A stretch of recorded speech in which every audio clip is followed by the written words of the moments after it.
Hi friends, welcome to ಪಂಕಜ ಅಡುಗೆ ಮನೆ. ಇವತ್ತಿನ ರೆಸಿಪಿ ಬಂದು ಬಿಸ್ಕೆಟ್ ಬರ್ಫಿ.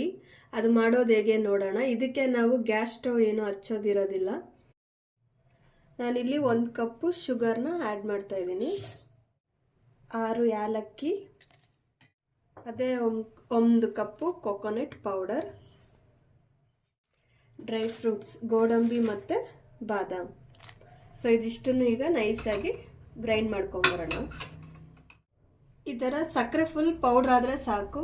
ಸೊ ಈ ರೀತಿ ನೈಸ್ ಮಾಡಿಕೊಂಡ್ರೆ ಸಾಕು. ಈಗ ಇದನ್ನು ಒಂದು ಬೌಲ್ಗೆ ಹಾಕೊಳ್ಳೋಣ. ಈಗ ನಾನಿಲ್ಲಿ ಮಾರಿಗೋಲ್ಡ್ ಬಿಸ್ಕೆಟ್ ತೊಗೊಂಡಿದ್ದೀನಿ. 10 ರೂಪಾಯಿದೊಂದು 5 ರೂಪಾಯಿದೊಂದು ತೊಗೊಂಡಿದ್ದೀನಿ. ಸೊ ಈಗ ಇದನ್ನು ಪುಡಿ ಮಾಡ್ಕೊಂಬರೋಣ. ನೋಡಿ, ಬಿಸ್ಕೆಟು ಪುಡಿ ಆಗಿದೆ. ಈಗ ಇದನ್ನು ಜರಡಿ ಇಟ್ಕೊಳ್ಳೋಣ.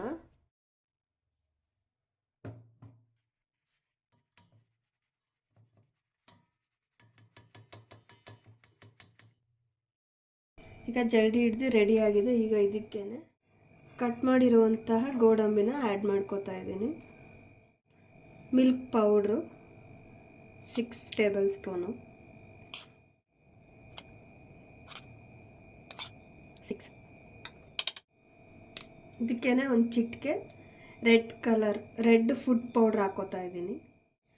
ಈಗ ಇದಿಷ್ಟನ್ನು ಮಿಕ್ಸ್ ಮಾಡ್ಕೊಳ್ಳೋಣ. ಈಗ ಇದು ಫುಲ್ಲು ಮಿಕ್ಸ್ ಮಾಡಿ ರೆಡಿಯಾಗಿದೆ. ಈಗ ನಾನಿಲ್ಲಿ ಗಟ್ಟಿ ಹಾಲನ್ನ ತೊಗೊಂಡಿದ್ದೀನಿ 1 ಲೋಟ. ಸ್ವಲ್ಪ ಸ್ವಲ್ಪ ಹಾಕಿ ಮಿಕ್ಸ್ ಮಾಡ್ತಾ ಬರೋಣ. ಕೆನೆ ಇದ್ದರೆ ಇನ್ನೂ ಚೆಂದ. ಹಾಲು ಸ್ವಲ್ಪ ಸ್ವಲ್ಪ ಹಾಕ್ಕೊಂಡೆ ಮಿಕ್ಸ್ ಮಾಡ್ಕೊಳ್ಳೋಣ.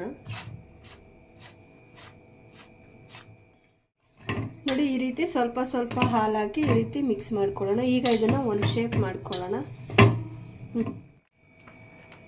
ನಾನು ಈ ರೀತಿ ಶೇಪ್ ಮಾಡಿ ರೆಡಿ ಮಾಡಿ ಇಟ್ಕೊಂಡಿದ್ದೀನಿ. ನಾನಿಲ್ಲಿ ಆಯಿಲ್ ಪ್ಯಾಕೆಟ್ ತೊಗೊಂಡಿದ್ದೀನಿ. ನೀವು ಬೇಕಂದರೆ ಬಟರ್ ಪೇಪರ್ ಇದ್ದರೆ ಬಟರ್ ಪೇಪರ್ ಯೂಸ್ ಮಾಡ್ಬೋದು. ಈಗ ಇದನ್ನು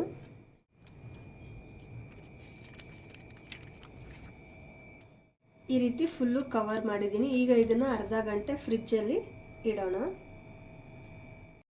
ಈಗ ಅರ್ಧ ಗಂಟೆ ಆಗಿದೆ ಫ್ರಿಜ್ಜಲ್ಲಿ ಇಟ್ಟು ಓಪನ್ ಮಾಡೋಣ.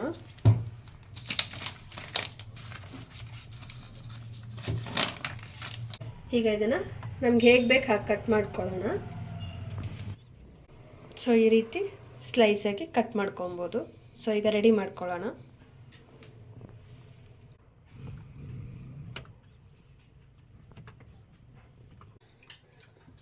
ಬಿಸ್ಕೆಟ್ ಬರ್ಫಿ ರೆಡಿಯಾಗಿದೆ. ಸೊ ನೀವು ಮನೇಲಿ ಮಾಡಿ ನೋಡಿ ಹೇಗಿದೆ ಅಂತ ಕಮೆಂಟ್ಸ್ ಮಾಡಿ friends. Thank you for watching the video.